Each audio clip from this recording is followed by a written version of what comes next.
The Quran that Muslims use today can supposedly be traced back to the Quran that was compiled by Zayd ibn Thabit during the reign of Uthman, the third of the so-called rightly guided caliphs.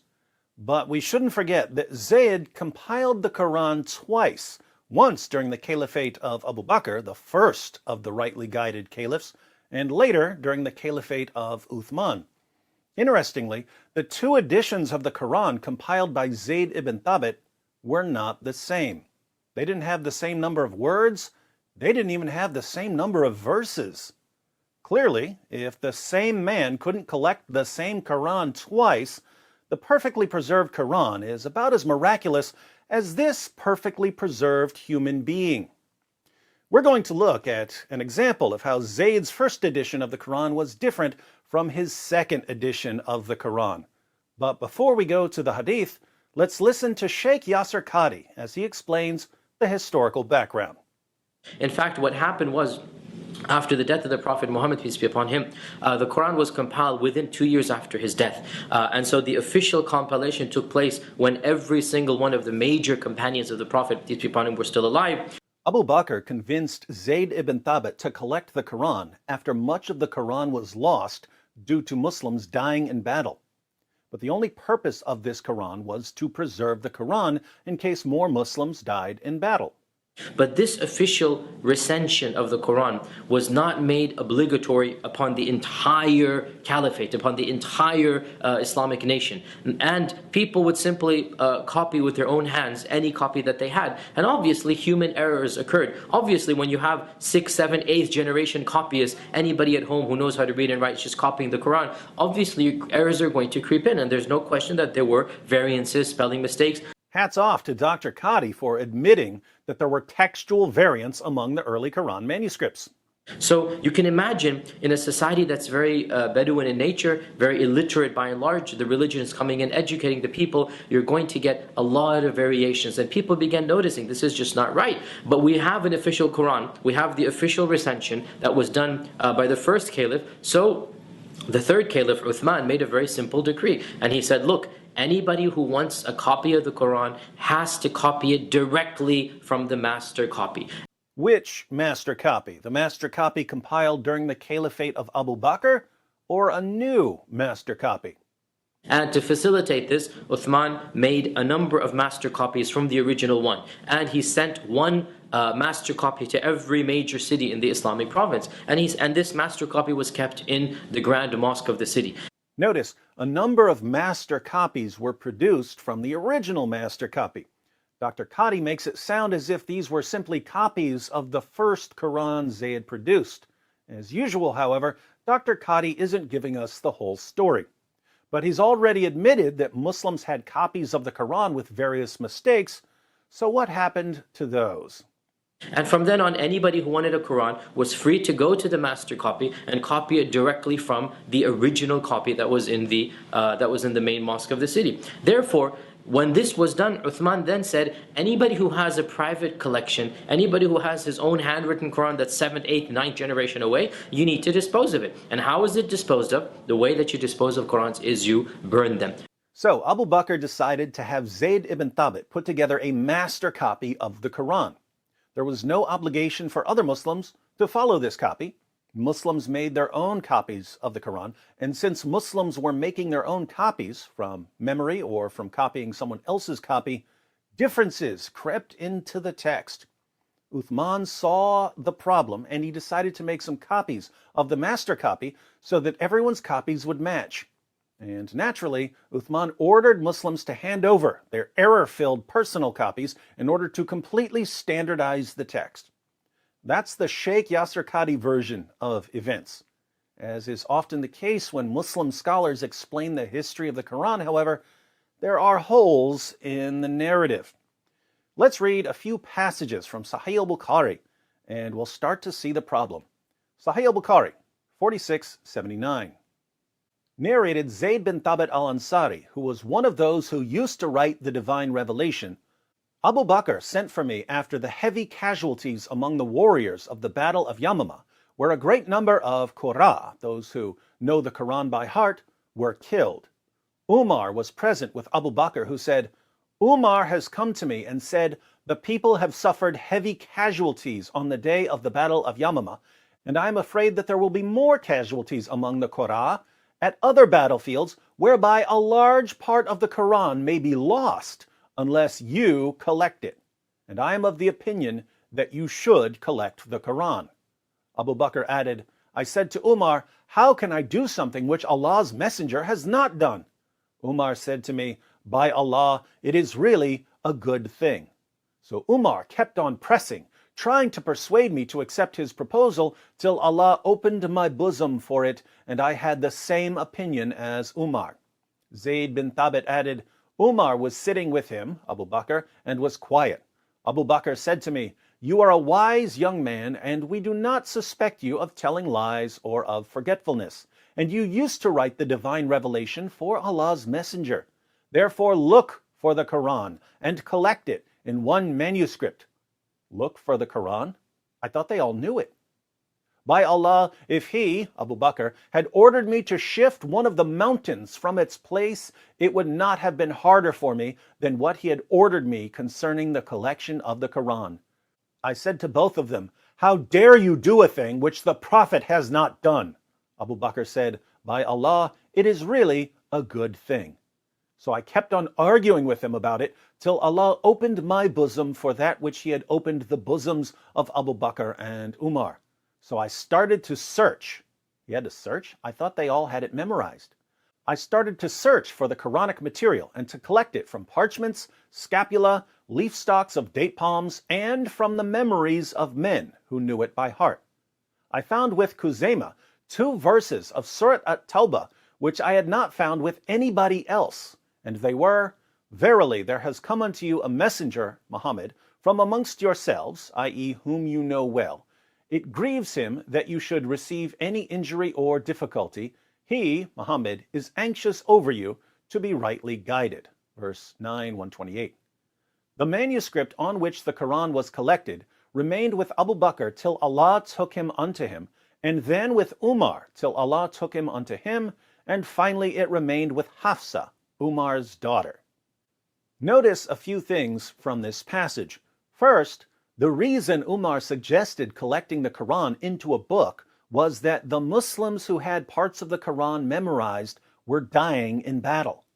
Umar said, the people have suffered heavy casualties on the day of the Battle of Yamama, and I am afraid that there will be more casualties among the Qurra at other battlefields whereby a large part of the Quran may be lost unless you collect it. Strange, didn't Allah promise that He would protect the Quran? This is actually a watered-down version of what happened. In reality, the only people who had certain passages of the Quran memorized died at the Battle of Yamama. We read in Ibn Abi Dawud's Kitab al-Masahif, many of the passages of the Quran that were sent down were known by those who died on the day of Yamama, but they were not known by those who survived them, nor were they written down, nor had Abu Bakr, Umar, or Uthman by that time collected the Quran, nor were they found with even one person after them. So, numerous Quran passages were lost because the only Muslims who had the passages memorized die in battle. If you're a Muslim and you're thinking to yourself, that's nonsense because hundreds of Muslims had the entire Quran memorized, congratulations. You mindlessly believed what your lying apologists told you. Your parents must be so proud of your extreme gullibility. Second, Abu Bakr and Zayd ibn Thabit thought it was a really strange idea to collect the Quran into a book.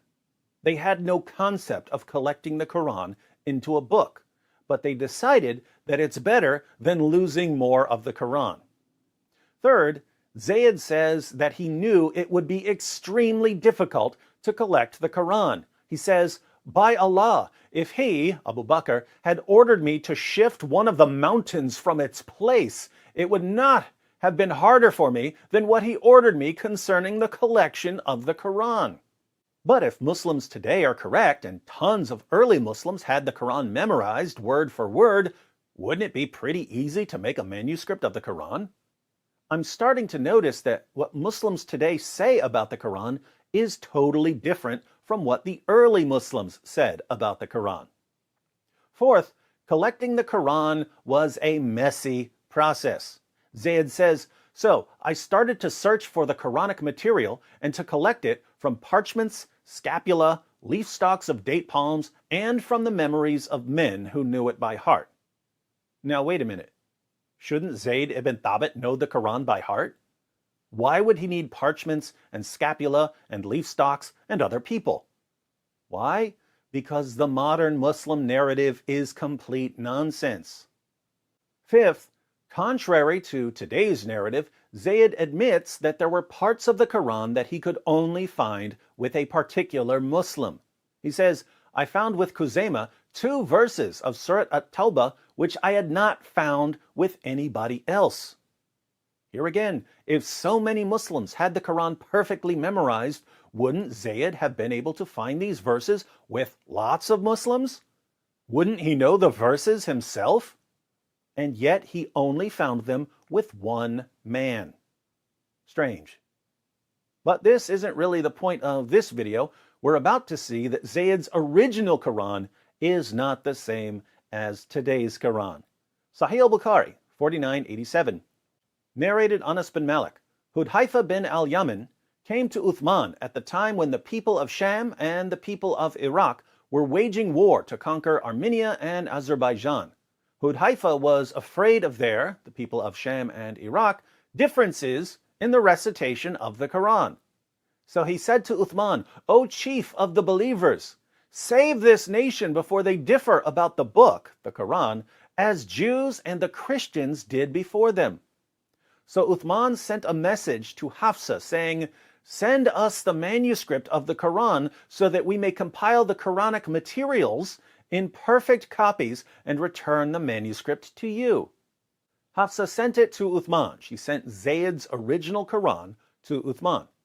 Uthman then ordered Zayd bin Thabit, Abdullah bin az-Zubair, Sa'id bin al-As, and Abdurrahman bin Harith bin Hisham to copy the original manuscript perfectly.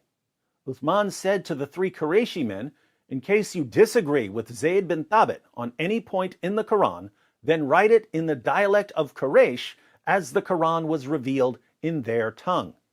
They did so, and when they had written many copies, Uthman returned the original manuscripts to Hafsa. Uthman sent to every Muslim province 1 copy of what they had copied and ordered that all the other Quranic materials, whether written in fragmentary manuscripts or whole copies, be burnt. Notice 3 things here. First, Muslims were reciting different versions of the Quran. Hudhaifa was afraid of the people of Sham and Iraq, differences in the recitation of the Quran. That's strange, since there's only one Quran perfectly preserved since the time of Muhammad. Oh wait, even Sheikh Yasser Qadhi admits that Muslims were reciting different versions of the Quran with numerous errors. People would simply copy with their own hands any copy that they had. And obviously human errors occurred. Obviously when you have 6th, 7th, 8th generation copyists, anybody at home who knows how to read and write is just copying the Quran, obviously errors are going to creep in, and there's no question that there were variances, spelling mistakes. In a society that's very Bedouin in nature, very illiterate by and large, the religion is coming in, educating the people, you're going to get a lot of variations, and people began noticing this is just not right. Second, if you think these are only minor differences, read the passage. Hudhaifa says, "Save this nation before they differ about the book, the Quran, as Jews and the Christians did before them." There are major differences between Jews and Christians. Hudhaifa says that if Uthman doesn't intervene, Muslims will end up differing as much as Jews and Christians. Third, Zayd and co. aren't simply making a word-for-word copy of Zayd's earlier Quran, because Uthman admits that the team might have some disagreements. Uthman says, "In case you disagree with Zayd bin Thabit on any point in the Quran, then write it in the dialect of Quraysh as the Quran was revealed in their tongue." That's strange. I thought the Quran was revealed in 7 dialects. But Uthman says it was only revealed in 1. I'm beginning to think that Muslims today have no clue what they're talking about. It seems then that when Uthman ordered them to copy the original manuscript perfectly, he meant copy this, but try to make it perfect and not make an exact copy. If they were making exact copies, there wouldn't have been any room for disagreement. So Zayed and co. made several modified copies of Zayed's original Quran. But we know that there were even more significant differences between the original and the later copies. Sahih al-Bukhari 4988. Zayd bin Thabit added, "A verse from Surat al-Ahzab was missed by me when we copied the Quran, and I used to hear Allah's Messenger reciting it. So we searched for it." They had to search for it? I thought they all knew it by heart. "So we searched for it and found it with Khuzaymah bin Thabit al-Ansari. That verse was, 'Among the believers are men who have been true in their covenant with Allah.' Verse 33-23. Sahih al-Bukhari 4784. Narrated Zayd bin Thabit, "When we collected the fragmentary manuscripts of the Quran into copies, I missed one of the verses of Surat al-Ahzab which I used to hear Allah's Messenger reciting. Finally, I did not find it with anybody except Khuzaymah al-Ansari, whose witness was considered by Allah's Messenger equal to the witness of 2 men. And that verse was, 'Among the believers are men who have been true to their covenant with Allah.' 33-23. Notice, this was when Zayd and co. were making the copies, so this was during the caliphate of Uthman. Now, if they were simply copying Zayd's earlier version of the Quran, why were they using what Zayd called fragmentary manuscripts? Apparently, Zayd didn't think that any of the earlier manuscripts were complete. They were all fragmentary, including his. But here's what's interesting. Even though Zayd had his original version of the Quran, and even though he had numerous other manuscripts, he noticed that something was missing from all of them. He remembered a verse that he couldn't find anywhere. He went looking for it, and he eventually found it with Khuzaymah al-Ansari, the same Muslim who was the only Muslim who remembered the last 2 verses of Surah 9. Here again, I thought that there were hundreds of Muslims who had memorized the entire Quran, word for word. And yet, there were verses that no one except Khuzaymah could remember." Putting all of this together, the early Muslim community didn't want to have the Quran in book form. They only reluctantly agreed to compile the Quran into a book because they recognized that human memory is a really, really bad way to preserve an entire book. If we go with the story in Kitab al-Masahif, much of the Quran was already lost. Muslims put together a physical copy because they didn't want to lose more of it.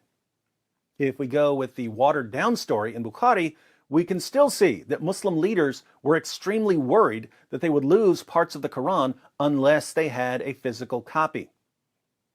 What do Muslims tell us today? They tell us that the Quran couldn't be corrupted because of the infallible tool of human memory. What do the early Muslims tell us? They tell us, don't trust human memory. Get a hard copy. Muslims today also tell us that there has never been a single difference anywhere in any manuscript of the Quran. And yet, even Muslim scholars are admitting that the first generation of Muslims were making mistakes in their manuscripts. People would simply copy with their own hands any copy that they had. And obviously, human errors occurred. Obviously, when you have 6th, 7th, 8th generation copyists, anybody at home who knows how to read and write is just copying the Quran, obviously errors are going to creep in. And there's no question that there were variances, spelling mistakes. How could a Muslim make a mistake in writing the Quran when he was surrounded by Muslims who had memorized it perfectly? One of life's great mysteries. The early Muslim community ended up with so many differences in their Qurans that the Caliph Uthman had to standardize the text. Again, why did Uthman decide to standardize the text? Why was there a need for standardization? Because Muslims were reciting different Qurans. How were they reciting different Qurans when there's only been one Quran perfectly preserved from the time of Muhammad? Another of life's great mysteries. And as we've seen, the standardized version didn't agree with any earlier version, not even the earlier version of Zayd ibn Thabit himself. One man put the Quran together for two different caliphs, and he couldn't come up with the same Quran twice. Everything we read about the early history of the Quran tells us that there were massive problems putting this book together. It was an extraordinarily difficult and sloppy process. What do our Muslim friends tell us? Perfect preservation, right down to the letter. It's a miracle. Just ignore everything in all of our sources. Ignore the stories about Muhammad's top Quran reciters having different numbers of chapters. Ignore the stories about entire chapters coming up missing. Ignore the stories about large passages coming up missing. Ignore the stories about verses being eaten by a sheep. Ignore the stories about burning manuscripts to cover up the differences. Ignore the tens of thousands of differences among different Qurans today. Just ignore all the actual evidence and mindlessly believe one of the most demonstrably false claims in the history of humanity, the demonstrably, indisputably false claim that the Quran has been perfectly preserved. Oh, Muslims, you have no idea how happy you made us when you decided that the centerpiece of your case for Islam would be a claim that anyone can refute if they do 5 minutes of research. Please, tell us more about your perfectly preserved book. And while you're at it, explain one more thing. Zayd's original Quran didn't include Surah 33, verse 23. He only remembered that there was a Surah 33, verse 23 years later, and he was only able to find one man who could recite it. But there were many other problems with Surah 33. According to Ubay ibn Ka'b, one of Muhammad's top reciters of the Quran, more than 200 Quran verses were lost from Surah 33 alone. The verse of stoning and the verses about breastfeeding adults were also in Surah 33.